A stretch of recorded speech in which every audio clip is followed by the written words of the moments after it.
G'day, mate. How the bloody hell are ya? Welcome to In the Back of My Head podcast, episode 52. Holy bloody hell. That's a year's worth of these bloody things. That's unbelievable. Why did I do it? Why have I done that? Could have potentially spent that time doing better things. I don't know. Hey, this is a weekly creative journal podcast where I talk about creativity and whatever's in the back of my head. And I hope that you get something out of it. Get yourself a coffee, mate. And let's kick off. Let's get into it. Oh.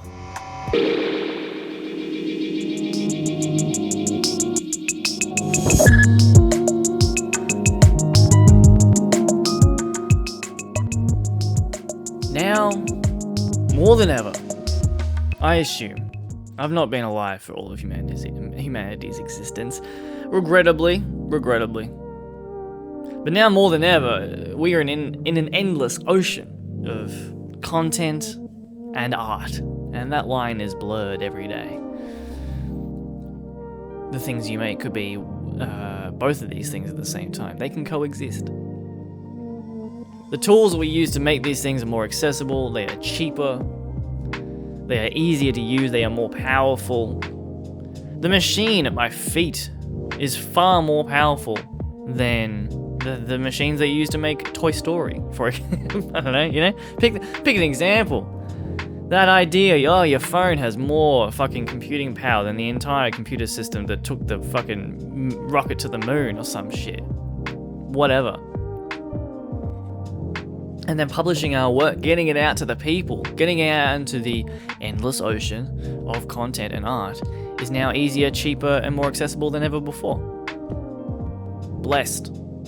Very excited about that. And I do feel very lucky about that. I'm so glad that I've grown up in this time where I get to just throw shit out there onto the internet all the fucking time. And I have done. My God, have I thrown some shit onto the internet? As we all have. As we all love to do. It's a beautiful thing. It's a beautiful bloody thing. I've talked about this plenty on this podcast, about the endless ocean of content / art. And I want to go into more depth. You see. I want to go into more depth about that today. And I think I'm going to start by talking about everybody's favorite streaming service, if we go by the numbers, Spotify.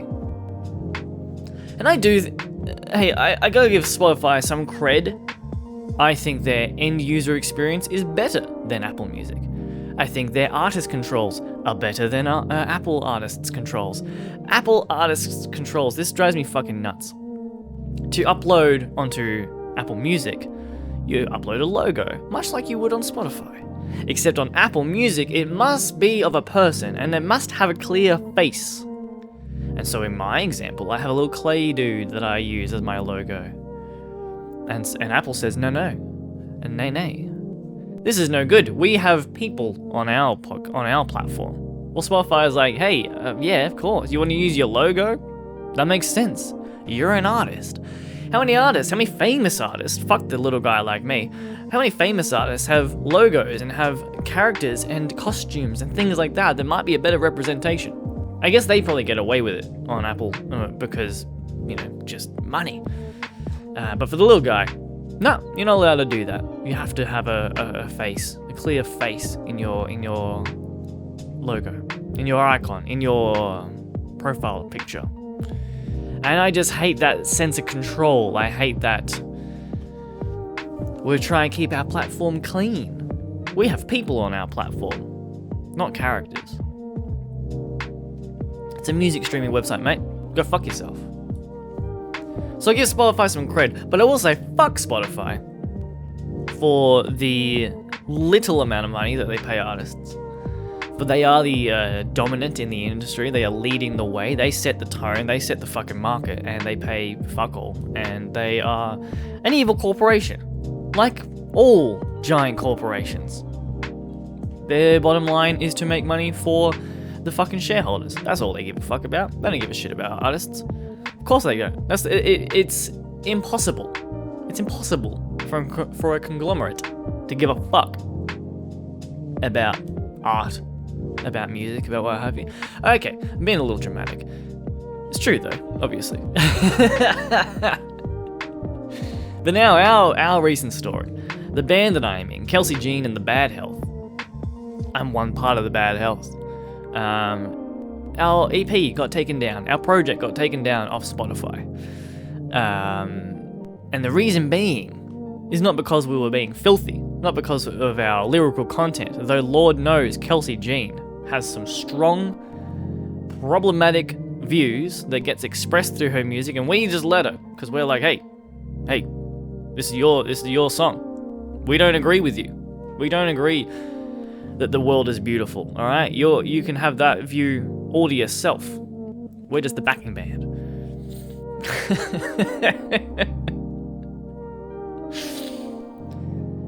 It wasn't because of the lyrical content. It wasn't because of any shady practices like that. No, it was because of bot streams. Now, Spotify sent us a notification through our distributor, DistroKid, and said, "Hey, there's a lot of bot streams, illegitimate streams on these songs. So we're gonna take them down. We're gonna take them down because fuck you." And we messaged them and said, "Hey, we haven't used any bot streams. We haven't paid for any bot streams. We haven't used any free marketing services. We haven't marketed this release in a year, let alone paid for some bot streams." And they were like, "Yes, but next time, don't pay for bot streams." And we said, "We didn't." And then we messaged DistroKid and we said, "Hey, we haven't marketed this in over a year. We haven't paid for any bot streams. We haven't used any services whatsoever." And they said, "Hey, next time, don't use bot streams and you won't have a problem." And we said, "We fucking didn't." And then we went on to some forums and we found out this is a rampant issue. A song gets added to a random playlist. We suddenly racked up only 2,000 streams, which is also really annoying because it's not that fucking many. 2,000 streams is like, oh cool, here's a couple of bucks, mate. Here's a fucking couple of bucks and a slap in the face. Lovely, thank you so much, Spotify. And they said, no, we're not doing that shit. We're taking your music down because of illegitimate streams to keep the platform safe. To keep the platform safe. It's a big platform, and anyone can upload to Spotify. There's endless bullshit uploaded to Spotify every single fucking day. So I understand that there's a policing issue there.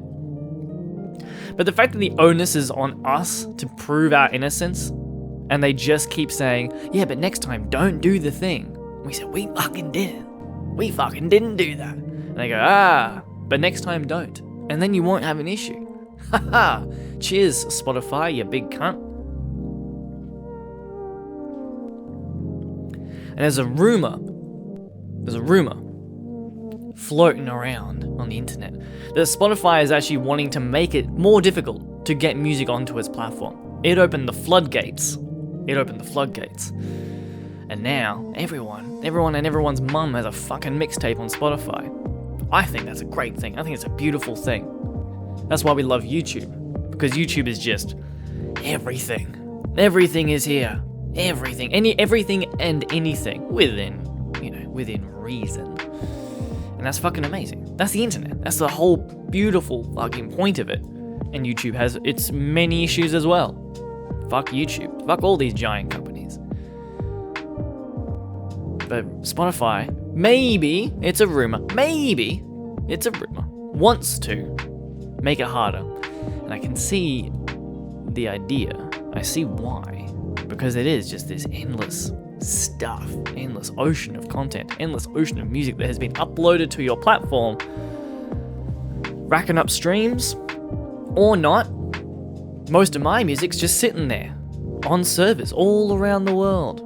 There is little bits of my music on how many servers, how many Spotify servers around the world are there little bits of my music, just sitting there, waiting to be listened to. A couple of ones and zeros in Argentina, ones and zeros in Guatemala. Who knows? Speaking of YouTube, speaking of earlier websites on the internet, that sense of abandon, that sense of willful abandon, creating with abandon. I've been putting out music, I've been putting out stuff onto the internet since 2013. I think. I say I think because I can't find my old releases. I went looking through my old computer and I found my first EPs that I had made and uploaded, which are now gone. Thank goodness, because I don't want you listening to them. They're embarrassing. But I went and found them. All I can go off is, when was this file created? And it says 2013. It could be earlier than that, because it could be copied from a old computer, and then when it was copied, that was when it was created now. So who's to say? At least 10 years. Over 10 years. What is this, 24? Over 10 years of putting out music onto the internet. And I still remember when I first started, even before I uploaded, recording into the built-in recorder on an old MacBook computer. An old eMac. I'll put a picture up here of the old eMacs. They were cool. They were great. And it was a built-in microphone on those things. And I just set that to record. Here we bloody go. And then me and my mate, we just play with my dad's guitars and delay pedals, and just making endless soundscapes. Worlds to traverse, worlds to lose yourself in, using only a few pedals, and our willful imagination. Ah, what a beautiful time. And then I played in bands. And then I moved to solo when I discovered Ableton. And I thought, oh, fuck the band. Hang on a second, I don't need anyone else? Cool. Now, I prefer playing in bands. Especially playing live. But the chance to be able to create, again, that accessible tool. Now there's far fewer limits to my imagination and creativity. I have this endless, boundless toolbox, paint box that I can rummage around in, and the inks and oils, and just create, again, worlds by myself. And I can share it so easily. I can upload it to the internet. What a beautiful time. I uploaded to Bandcamp and SoundCloud. Fuck SoundCloud. God damn. Another small rant about a thing. SoundCloud's garbage. It's so hard to fucking search by location. Drives me nuts. Drives me fucking nuts. I barely use SoundCloud because I can't stand the UI. I just don't understand what the fuck they're thinking. Bandcamp, much better. Still feel isolated on that platform. I think both of those platforms feel quite isolating. But nonetheless, I digress. I could just put it up on Bandcamp. I can upload my music to Bandcamp and SoundCloud. Beautiful. Into the endless ocean. Into the endless ocean. Back in the day, and when I say back in the day, there's a small window. It's something I always think about when people are talking about how music gets distributed and how things get made and all this kind of stuff, is that I feel like we all think of this little window between like 1950 and now. 1950 and like 1990s, where there was the record industry and people would have to get discovered and people would sign contracts and people would have record deals and CD deals and things like that, When a release of ours doesn't work out, it sits as ones and zeros on Spotify's servers. When your release doesn't work out, and I've done this when I was younger, I did this when I was a teenager, as I bought boxes of CDs, and then me and my mate threw out a box of CDs just into the wheelie bin after a couple of years. We were like, we have this box of CDs that's just gathering dust under our bed. Ask any older artist. They've thrown out a box of CDs. I've got mates who have boxes of vinyl that they haven't sold. It's still kind of a beautiful thing to have this physical object. Don't get me wrong. But it is a weird experience of taking this box of things. They're like, here's my art. Anyway, put it into the bin. There we go. That's where it belongs. But now, I get to put my art onto the same platform as the Taylor Swifts, as the Weekends, as the Catronadas. Those are drastically different levels of the industry. Taylor Swift being at the peak. It's a weird thing that you can just be on that same playing field, in that same ocean, as such a titan of the industry as a Taylor Swift, and then there's little old me. I write songs too. We could be on the same playlist one day. I think not, mate.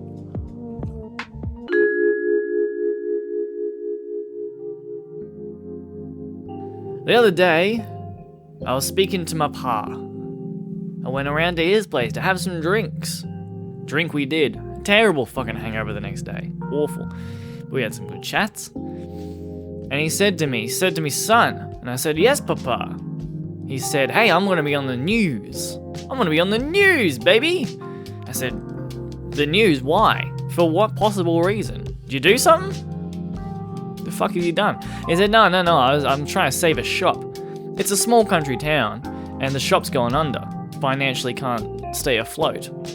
And he was outside playing some music, along with a bunch of other people, to save the shop. It's a beautiful thing. They need their shop. It's a small town. That's their third place. That's the place that they get the bread. That's the place where they get the newspapers. Far more importantly, that's the place that in a small country town you see someone, you go, oh, hello, mate. And they have a chat for like 25 minutes. 45 minutes. Fantastic. Save that shop. But it was funny. I didn't say this to his face, but in my head, he said, I'm going to be on 7 News. And his eyes lit up. I'm going to be on 7 fucking News. Put that on my tombstone. He didn't say that. I embellished.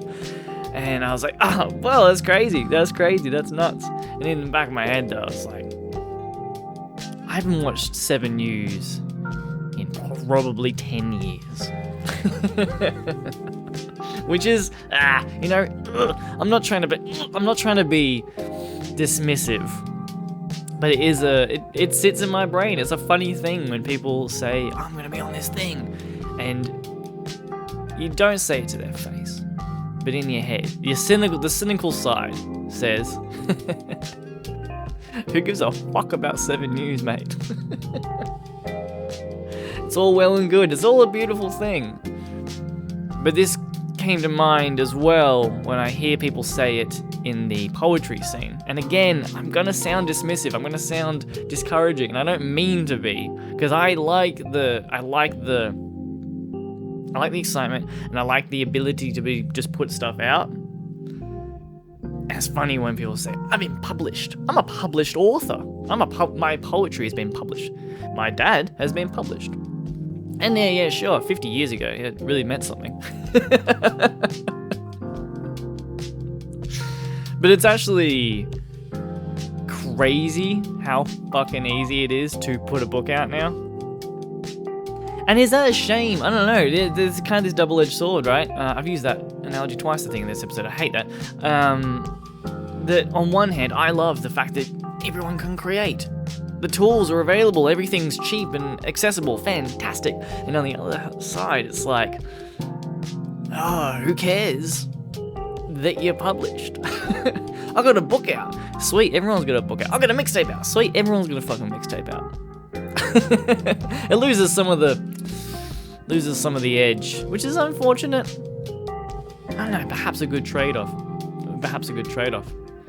But yeah, I'm published. I'm self-published. You know? What does that mean? What does that fucking mean? These books right here. One of these.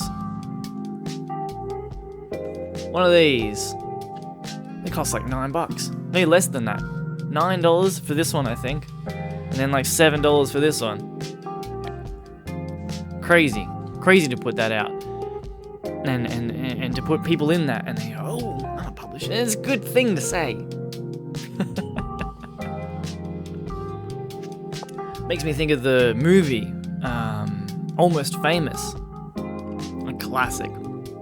A classic for so many young musicians, especially, who dream one day of being in that world.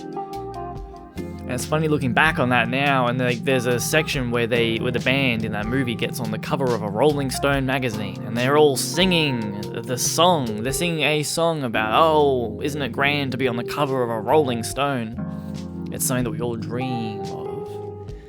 And now, again, I haven't thought about Rolling Stone in probably 5-10 years. And I know it exists, and it still has some weight in the industry. You know, but like, it doesn't have the same gusto of like, oh, I'm signed. Oh, I'm sorry. That might be actually not a great thing anymore. You know, back in the day, it was the only way to exist as a musician. You've got to get signed by a label and then get royally fucked up by that label. Or the only way you were going to get your music out there is through Rolling Stone or 7 News. I like the ocean. I like the free ocean of the internet, but it also then has that sort of ruins things, takes away some of the magic. It takes away some of the magic of those times. And so I think about this with like, do we think there's gonna be another cultural phenomena like the Beatles? I feel like in the 60s and the 70s, 80s, 90s, it probably has slowly decreased, you know, but there was true forces of culture that changed everything. That was like, when this album drops, the entire world stops and listens to this album. This might be a very Westerner mindset as well, you know. I'm not taking into account all the other cultures that have equally fucking massive stars. How many fucking massive stars are there in India that just like dwarf, in terms of just numbers on the fucking table, dwarf everything that we're fucking doing. We're like, who? What? It's hard to be a cultural phenomenon now. Taylor Swift is sort of there in a weird way. Taylor Swift is doing that. I don't think Taylor Swift is doing it in the same way culturally, like changing what music sounds like, changing the way that people create. Again, in terms of numbers, fucking bonkers. Massive numbers. Unparalleled. Shifting GDP, like, is like, oh, our city might actually have some money this year to work with because Taylor Swift is going to town. It's like the fucking Olympics, except that you don't spend all of your fucking money building the Olympics and then go bankrupt, like most Olympic cities, which is stupid. Yeah, it's fascinating when you can someone can talk about a YouTuber, the biggest YouTuber on the fucking planet. I feel like Mr. Beast, you know, I didn't know about Mr. Beast until maybe like a year ago, and he's the most subscribed YouTuber, subscribed to YouTuber on the planet now. Just ticked over. Oh, there's just endless Twitch streamers, endless artists, endless creators, endless content creators, and yada yada yada in this massive ocean. And these are huge people, huge creators. They're just big people, and they're just we've never heard of them. It's crazy how many fucking people someone could be talking to you about and go, have you heard about this person? They're the biggest thing that's ever existed here. Yeah, I'm seeing the numbers here. I'm looking at the numbers here on this chart, and like, my God, this is the people who listen to this person is the population of a small country, and I've never heard of them. That's nuts. We're just thrown into this endless ocean now. More so than ever, I feel. Where back in the day, it was just... culture was dictated by magazines and TV shows and things like that, you know. It was a much slower pace, and not everyone had access to it. Which is romantic. It's very romantic to think back to those times. To think back to, getting signed and what have you. Back in my day, people used to get paid. And don't get me wrong, like, the state of artists getting paid is definitely shite now. Abso-fucking-lutely. I'm not here to defend Spotify or just late-stage capitalism in general. I'm here to condemn it at every fucking step of the way as much as I can. But it is funny, like, yeah, there was those massive roadblocks to getting into things, and now those things are taken away. But then on the same token, has it dissolved all meaning? Has it dissolved all of the meaning that we gave to these different art forms and different creations and different mediums and different ways of getting our music out there? Ooh, to be on the cover of a Rolling Stone. And now it's about to get worse. You know, AI has to find its way into every fucking podcast and every discussion because it is disrupting fucking everything. But it's about to get a lot worse. And so therefore I can understand where if Spotify wants to kind of tighten things up a little bit, because like, yeah, if anyone can now make AI music and then upload it, and then it can get streams through the bots, and if you go unnoticed, you just make some fucking money. You just make some fucking money off Spotify. And fuck Spotify. Like, take them to fucking, take their money. Steal from Spotify. Steal from everyone you can. But that's widening the ocean now. That's the icebergs falling in. That's a bad analogy. But once AI, we can already see it, the AI art seen on Instagram and stuff like that. Art was already flooded. It was already flooded. You were already in an endless ocean. And now, oh, Christ almighty, is it easy to put out artwork. Quote unquote artwork, you know. That's not discussion now. That was the previous episode. What is the meaning of AI art? But in terms of the amount of it, that's going to be insanely disruptive and scary to all of us. What do we do? What do we do? Oh, fuck. Unrelated to what I'm about to say, but I just I took a break and I've come back and I've just had a dark chocolate Tim Tam with my coffee. And Lord Almighty, there might not be anything better on this planet. And I've had sex. It pales in comparison to a dark chocolate Tim Tam. Okay? A hope that I've had for a long time is that these forces that push us further apart, that create this enormous ocean that we live in creatively, and just, well, within society in general, as we're all putting ourselves out there, we are all in this, we're all just lost at sea together, is that there will be a tipping point when it gets just utterly pointless and meaningless to even attempt to brave the seven seas, and instead hole up on your little island. You could call it a bubble. In this version, I prefer the island image.